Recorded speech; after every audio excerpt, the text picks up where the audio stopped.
Yo, YouTube, what's up with your boy, Sports and Fitness Rants? I'm back, guys. Click that like button. Subscribe to my channel. What's up, y'all? Welcome back, guys.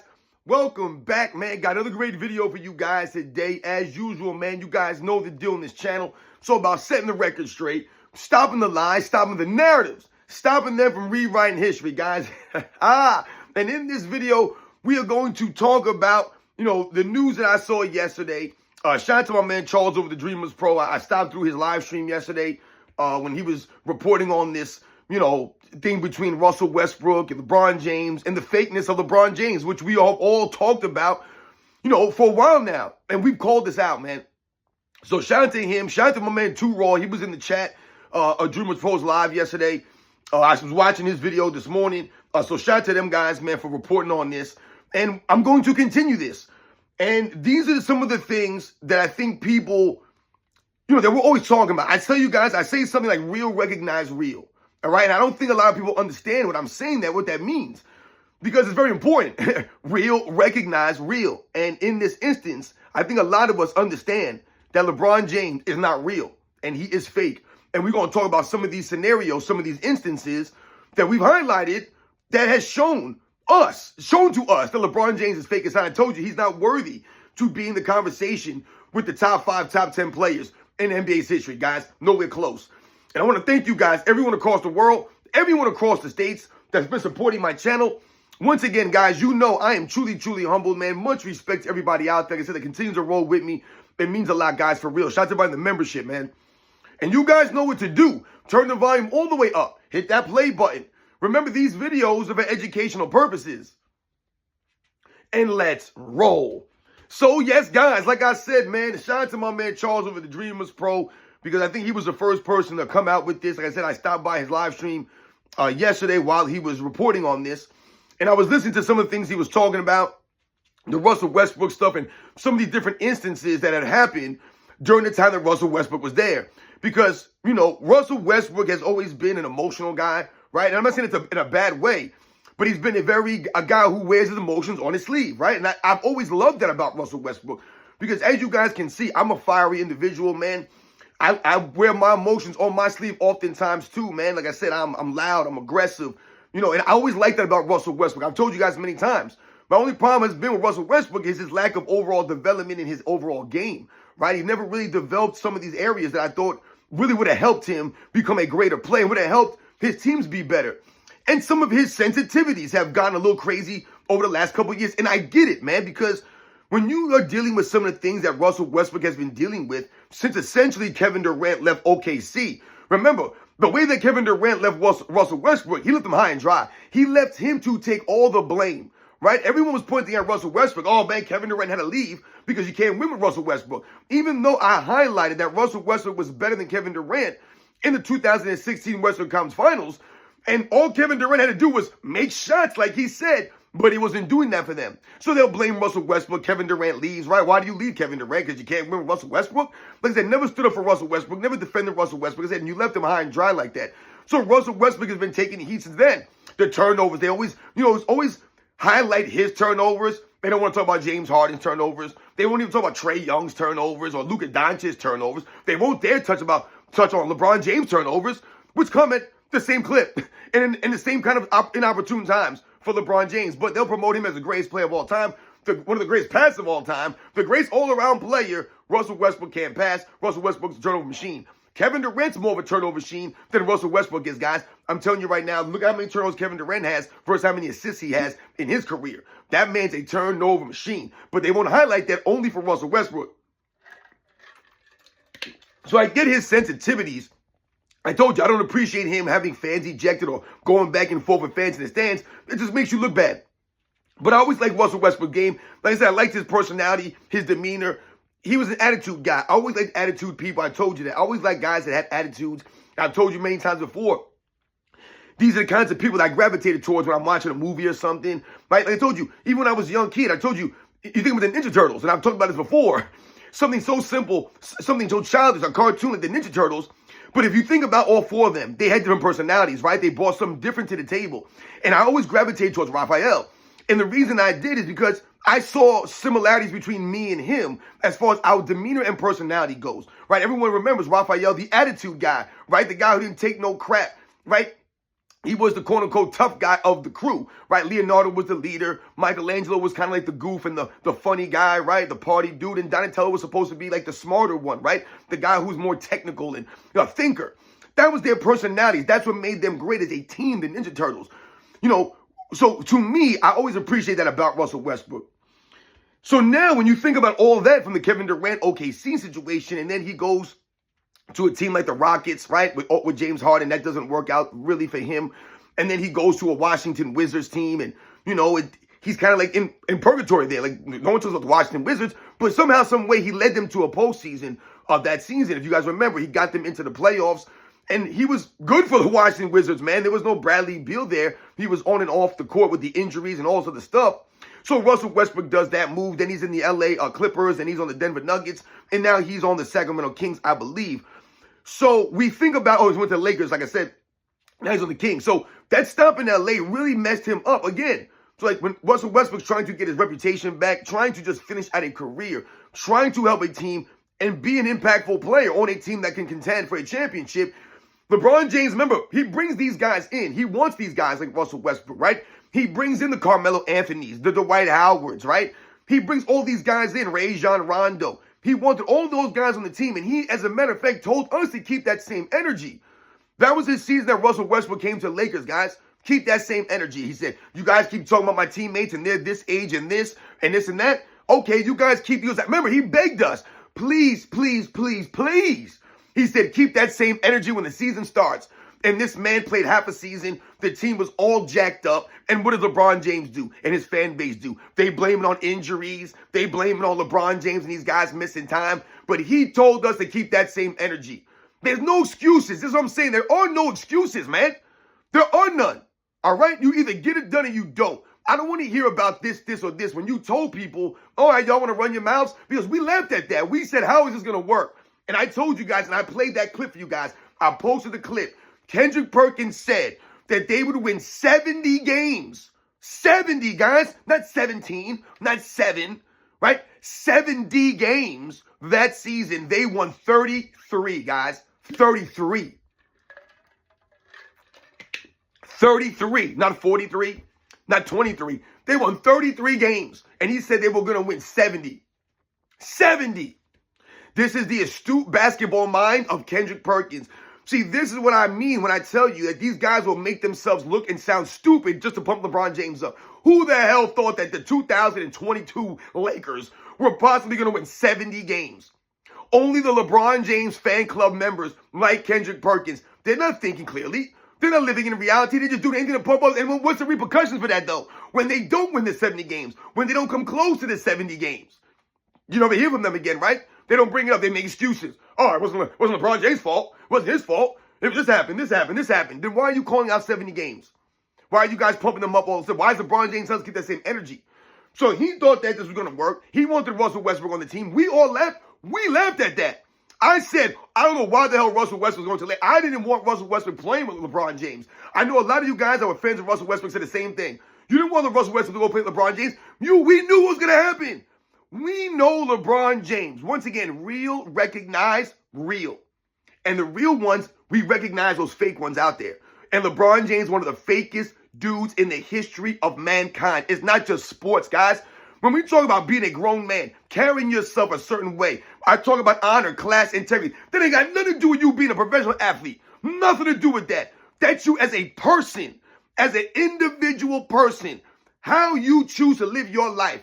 How you choose to hold yourself, right? The standards and the values that you want to live by.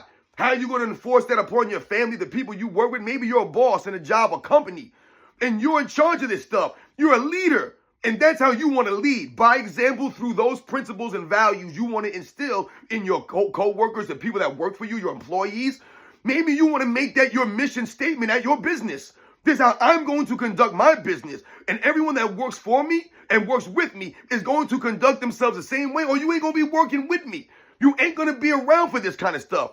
When you talk about Michael Jordan basically telling his teammates, y'all ain't going to want to be here and deal with me if you ain't going to get on the same page. You are going to get on the level. You ain't going to have a choice. Either you're going to break, sink, or swim. That's it, ladies and gentlemen. But that's real. Michael Jordan was real. You knew where you stood with him. The great leaders, the great men, the great people, like I said, who lead by example, who are real with you. They're not fake. They're not cheaters, liars, scammers. None of this stuff, man. You are going to know where you stand with them, whether you like it or not. They're going to let you know that. That's not LeBron James. Remember, passive aggressive. He told Kevin Love, stop trying to fit out, just fit in. What the hell does that even mean, guys? That doesn't mean anything. How can Kevin Love fit in when you want to allow him to fit in? You won't let Kevin Love be Kevin Love.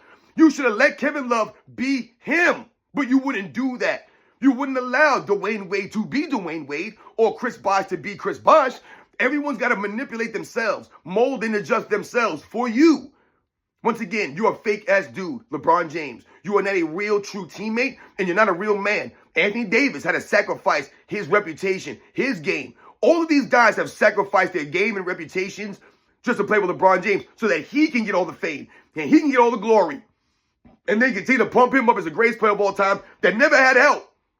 So now we think about this Russell Westbrook thing. And you hear in the comments and Russell Westbrook telling stories. And, they were telling some story about how Will Smith came to the Lakers to give some kind of motivational speech or something like that. And, you think about that now, it's actually weird. Will Smith coming to give you a speech or a motivation speech. Will Smith needs a motivational speech right now.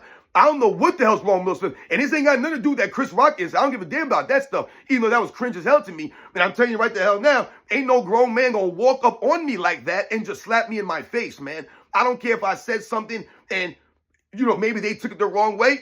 You're not walking up on me. That whole situation was weird. Like Chris Rock, dude, what kind of man are you when you allow another man to walk into your personal... Will Smith walked from 100 yards away and walked straight up on you. There's no one walking up on me like that. And Chris Rock didn't know this was scripted. He's privy to this stuff. All of a sudden, you see Will Smith come on you and whatever. I don't want to go off in the weeds here with this stuff, but I ain't no dude's gonna walk up in my personal space like that without me putting my hand up or me taking a step back. Like, yo, you slow the hell down here. What's going on? You know what I'm saying? I'm gonna get myself ready to defend myself. I ain't gonna get no slap in the face like that, man. And then after I get slapped, just standing like this, come on, man. We would have been wrestling on that stage. They would have known that it wasn't a script. They would have known it wasn't fake. You know what I'm saying? Would have made it that way. So anyway, Will Smith comes, like I said, for some kind of motivational thing or inspirational speech. And Will Smith's a very successful person, right? Very successful Will Smith. Don't matter how I feel about him personally. The dude's an actor. The dude can act. The dude's a talented dude, man, right? We all loved Will Smith growing up. Fresh Prince of Bel-Air. I told you, Bad Boys is one of my favorite movies of all time, guys. To me, him and Martin Lawrence on the screen in Bad Boys, my goodness, man, sensational. But it can't be denied this dude's lost his mind. Especially now, he's making music, still thinking he's 25, 30 years old. I don't know what's up with these dudes, man. They need to just grow up. No one wants to grow up anymore. Nobody wants to move on with themselves and kind of go into that next phase. They can't do it. Like LeBron James. He can't just go away into the next phase of life like a Kobe Bryant did. Right? Kobe Bryant retired gracefully, right? He was humbled. And I told you, Kobe Bryant was comfortable with himself. He wasn't worried about his legacy. He was secure in setting his legacy because you know why? Because of the way he went out about his business. He knew he earned it, and he earned the respect of the people out there. So he wasn't really concerned about how he was viewed when he was going out. We know the injuries in the last couple of years derailed him a little bit, but he still earned the respect, Kobe Bryant, because of all the years and all the work that he put in. So he can retire and not have to worry about this stuff, man, and go into that next phase of his life, which is what we were all waiting for. The next phase, which we saw Kobe Bryant's greatness in the next phase, winning an Oscar and becoming one of the great storytellers. And unfortunately, we all know what happened to Kobe Bryant. He wasn't able to live out that second phase. But this is what we're talking about. Look at Michael Jordan in the second phase of his life. This man's living the life. He ain't worried about this GOAT debate nonsense. He ain't worried about these clowns out here trying to rewrite history. Isaiah Thomas, Scottie Pippen, all these fools in the mainstream media trying to rewrite his history and lie about him. He ain't worried about this stuff. He's comfortable in his legacy because his legacy is set. And his legacy is the greatest legacy in all of sports. This is the reputation that Michael Jordan earned out here in America, man. He earned this reputation. It wasn't given to him. It wasn't fabricated. It wasn't created. He earned that legacy. The people's champ, Michael Jordan, man. Right? When he goes out, everyone applauds, man. Everyone celebrates. He don't need to promote himself on social media, lie about his career, pump himself up on a podcast. None of this stuff, man. He's set. He's comfortable with what he did, the way that he did it, man. Like I said, so we are the ones here to continue to push his legacy and continue to set the record straight on these fools out here. So, LeBron James and the face of LeBron James dealing with some of this stuff, and Will Smith comes to talk, and LeBron James and supposedly runs out of the room because he doesn't want to hear what Will Smith has to say, because I'm sure he probably thinks in his mind, who the hell's Will Smith? You know what I'm saying? I'm LeBron James. I'm not listening to this dude. So I don't know how the story really went. Maybe he left the room to try to be like, oh, I don't want to do it, listen to it. And then when Will Smith got there, everyone else kind of felt the same way. Then they left, but then he came back. I don't know what's going on. We have seen LeBron James throughout the years, guys. It's not about one incident here or one incident there. It's about the totality of LeBron James' career. 22 years of being fake. Man, from the start. Dude, you're fake from the start. LeBron James driving around in Hummers in high school. Fake from the start, man. Getting all this preferential treatment from the start. Being given things from the start. So you're fake as hell from the start. Your career was manufactured from the start. Everyone talks about how great LeBron James was in high school. And yes, LeBron James was a great player in high school. But they talked about him and they were being fake about his actual playing skills and what he can actually do. He was being pumped up straight off of athleticism, man. Because when we saw LeBron James come into the NBA, he didn't come in like a Larry Bird or a Magic Johnson or a Michael Jordan, for that matter. He didn't come in like those guys. He came in with hype. He had hype like a lot of those guys did, like a Jordan did. But he didn't really have the game.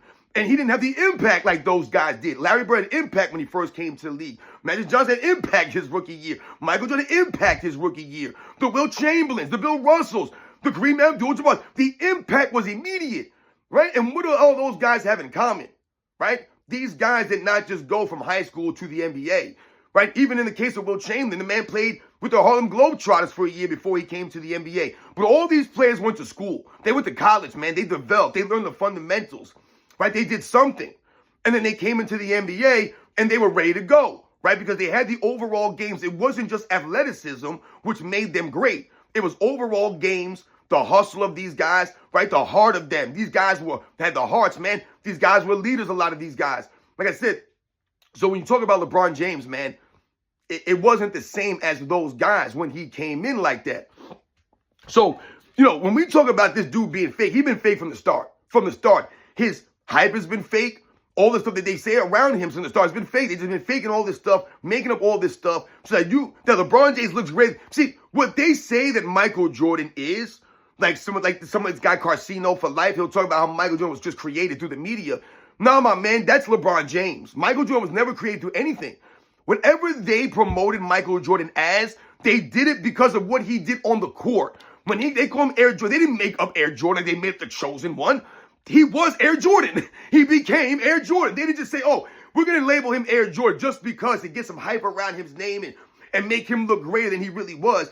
No, he actually was Air Jordan. He had to actually go out there and do that. When they say, is it the shoes? It's not because they're trying to sell sneakers. Oh, it's the shoes, a great mark. No, because what he was doing, people were like, yo, is it the shoes? He's doing it in the shoes. That's why all the kids wanted the Jordans, because you wanted to do what he did in the shoes.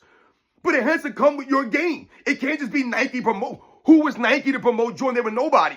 They had no cachet. They were a running sneaker company. They had no cachet to sell basketball sneakers to anybody and promote a basketball player off of a fake hype. Jordan lifted that entire brand up. But you got people that talking about he was manufactured. Nah, man. Michael Jordan lived up to the legacy. Everything was built around his game. Nothing fake about that. LeBron James, fake as hell.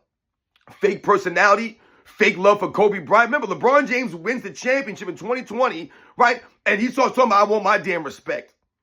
You should have been using that time to talk about the Lakers franchise, talk about Kobe Bryant and what he meant to Lakers City, the organization, all that stuff. But instead, he uses his platform to pump himself up. 2016 NBA Finals, Kyrie Irving does all this stuff, has a great series, one of the great performances as a number 2 guy next to the main star. Scottie Pippen never did this for Michael Jordan. Scoring the ball like that, making big-time clutch baskets in a Game 5 when he dropped 40, and in a Game 7 when he was clutch. And LeBron James goes on his podcast and starts talking about, that made me the greatest of all time. Yeah, that when we came back, I thought in my mind, that made me the greatest of all time. You never want to mention Kyrie Irving. You thought, oh, man, I thought that made Kyrie Irving, that gave him like the greatest final shot in NBA's history. This is why no one wants to play with you, man, because you're not authentic, man. Like I said, you're a fake-ass dude, and you never give your teammates any just due, right? You win, like I said, you're talking and giving yourself all the praise and all the stuff. Your team is losing in the finals in 2017. You start talking about you're averaging a triple-double. You're averaging a triple-double? Dude, you guys haven't won a game yet. And you're talking about I'm averaging a triple-double. That triple-double ain't doing nothing for you. Your numbers is weak, man, because you're not playing defense, LeBron James. He didn't talk about defense, right? Did he call himself out? Like, yeah, man, I got to be better on defense. I got to slow down Kevin Durant. He's torching us out there because I'm not doing anything. I'm just standing around lollygagging. We've seen the video footage. I'm not lying about this stuff, man. LeBron James fake as hell. Reading off stat sheets. Remember the Russell Westbrook stuff. Russell Westbrook comes to the sideline and goes to give Anthony Davis and LeBron James dap, and they don't even look at that dude. They don't even look at him, man. They just ignored him. Remember, Russell Westbrook was getting death threats playing with LeBron James. This is LeBron James' fan base. I told you, LeBron James' fan base is weird, guys. Weird stuff. They only care about LeBron James. They do not care about the NBA. They don't care about his teammates. That's why all of his teammates are remembered for being lesser than and crap and bums, while Michael Jordan's teammates are celebrated as the greatest players of all time and the greatest players of their positions. Steve Kerr is celebrated as the Steph Curry of the 90s. Scottie Pippen is celebrated as the greatest all-around player of the 90s. Think about these statements. Dennis Rodman, when he played for the Bulls, made them a super team, but he didn't make the Spurs a super team. He didn't make the Pistons a super team in 89 or 90 or 91. They were never super teams, only when he got to the Bulls. Ron Harper, he comes to the Bulls. All of a sudden, Ron Harper is the greatest defensive guy that never made an all-defensive team in the history of the NBA. This is what they're promoting Ron Harper as, who was an excellent role player, but that's what he was, a role player. Now they're telling you, yeah, Ron Harper was averaging 20 before he came to the Bulls, man. And look what Michael Jordan did to Ron Harper. Nah, man, Ron Harper sacrificed numbers to be a role player on a winning team. Ron Harper was a journeyman. He had no home like that. He couldn't find a niche. And he was a guy that was a Jordan-esque type player when he first came in the league, and he had a devastating knee injury. And he just never really developed into that after that. So Ron Harper, instead of being a guy who put up stats on a crap Clippers team, decided to sacrifice numbers to win and play a role on a winning team. So we all love and appreciate and respect Ron Harper for doing that because he was key and vital to that second three-peat. But remember, he was a role player. That's the facts. But all of these guys are remembered for being good, for being great. They're not remembered for being bums or less than. I mean, all I keep hearing is John Paxson and Steve Kerr saved Michael Jordan when that's not even close to reality. When Kyrie Irving and Ray Allen absolutely saved LeBron James, way more than Paxson and Kerr ever did, those guys never get mentioned. They don't bring those guys up. They just want to celebrate LeBron James here, celebrate LeBron James there. The fakest superstar in NBA's history, guys, with the fakest fan base that does not care about basketball. They never played basketball. They never played sports. They don't care about competition. They don't care about holding him accountable to a standard. They don't want to celebrate his teammates. We know more about LeBron James' teammates than his own fans do. But they want to try to tell us about Michael Jordan's teammates? You weren't even there for that. You don't even know LeBron James' teammates. You're crapping on Dellavedova. You're crapping on Iman Shumpert and J.R. Smith. You're crapping on Timothy Mozgov and Jonas Ilgauskas and Drew Gooden and Boobie Gibson and Delonte West and Antoine Jameson, right? And Larry Hughes and Carlos Booth. You crapping all of these guys, Mike Miller, right? All these guys that played with him. Richard Jefferson, right? Jeff Green. None of these guys were any good. Everyone was trash, right? But everyone else's teammates were amazing. I'm telling you guys right now, LeBron James ain't sniffing a championship with John Paxson as his backcourt teammate, right? You out there with Scottie Pippen, Horace Grant, and Bill Cartwright. LeBron James ain't winning a damn thing with that squad, guys. Not a damn thing, man. And Michael Jordan won 3 in a row with them dudes. 3 in a row with guys like Craig Hodges, Cliff Livingston, Bob Hansen coming off the bench, Stacey King, Scott Williams. And I'm saying these guys are not good players. They're role players, though. At best, role players. A lot of them are journeymen. Craig Hodges, Cliff Livingston, and journeymen. All right? Bob Hansen. These guys are journeymen. All right, guys? That's what they were. That's the facts. LeBron James ain't maximizing them dudes like that, man. He ain't. All right? So, once again, the fakest fan base, the fakest superstar in the history of the game, continues to get called out for being fake, guys. And that's why I tell you, real, recognize real. And the real people out there, I always tell you guys what, the real true basketball fans, they don't respect LeBron James, man. And they know he's fake. Because we can spot the fake ones. LeBron James' hair is fake. his chalk toss, his love for Michael Jordan is fake. That's why he never defends Michael Jordan against his fan base that's always trying to trash Michael Jordan's era. That's why LeBron James himself has trashed Michael Jordan and trashed his era. Oh, that's an insult to say that Jordan can average 40 in this era. That's an insult to say that. But then you'll say Giannis scored 250 points in a 70s game. In a game. Right? It's an insult. Right? Meanwhile, I see clowns like Patrick Beverly tell me that Kevin Durant averaged 50 in the 80s. That's not an insult. I don't hear LeBron James come out and be insulted about that. I don't hear none of this stuff. These guys are corny as hell. I tell you, LeBron James is not worthy to be in a top 5, top 10 conversation, guys. He's not worthy to be mentioned with the real dudes, the real superstars that were authentic, that were original, like I said, that were real. They weren't fake like this. LeBron James is a liar. He's a cheat. He's a scammer. He's a con artist, man. He load manages on teams, load manages on the city, load manages on franchises, on the fans. He don't care. He won't even show up to an all-star game for his fans. Fake dude ever, man. A lot of these guys are fake. Kevin Durant is fake as hell. James Harden fake. These dudes are not real. They're not. They have zero personalities. They only care about themselves and their bottom line, their dollars, their brand. They don't care about the game at all. That's how fake these dudes are. They act like they love basketball, but they don't love basketball. They only love what they get from basketball. That's the problem with these guys. They don't play with that love of the game. The money's going to come. These great players, they act like, you guys are getting so much money. You get endorsements now. It's so easy to get endorsements now. It's so easy to make money off of your name, your image, make an appearance. Hey, 20 grand. Sign some stuff, 20 grand. Go make an appearance here, 50 grand. My goodness. You guys can make money easy. These guys, the problem for these guys is they spend the money way easier than they're getting it. And they're weird dudes. I tell you, they're playing for money and fame, not for the love of the game, man. And LeBron James, the fakest king in the history of the world, man. He's faker than King Arthur, right? At least King Arthur, the story of King Arthur inspires you, right? It teaches you something. LeBron James doesn't inspire you or teach you anything. You guys know the deal, man. I'll catch you guys on the next one.